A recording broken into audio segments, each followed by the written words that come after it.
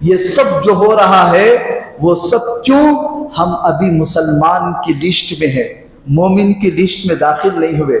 جب اپنے آپ کو بدلیں گے، مومن بنیں گے، اور انشاءاللہ ایک وقت آئے گا ہر کچے پکے مکان میں ضرور یہ دین داخل ہوگا۔ یہ دین مٹنے کے لیے نہیں آیا ہے۔ جتنی کوششیں ہیں وہ تو ہر زمانے میں ہو رہی ہیں۔ حضرت آدم علیہ حضرت نوح علیہ السلام کے زمانے سے شروع ہوئی، آج بھی چل رہی، حضرت عیسیٰ تک چلتے ہی رہیں گے۔ لیکن اللہ کا وعدہ ہے، اللہ کے نبی کی تمنا ہے، اللہ کے نبی کی حدیث ہے، اللہ کے نبی کا دین ہر کچے پکے مکان میں ضرور داخل ہو کر رہے گا۔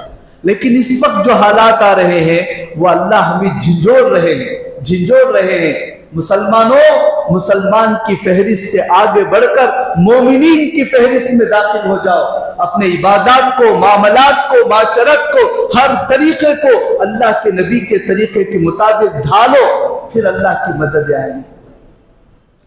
اللہ ہم سب کو سنی ہوئی باتوں پر عمل کرنے کی توفیق عطا فرمائے۔ آمین۔ وآخر دعوانا الحمدللہ رب العالمین۔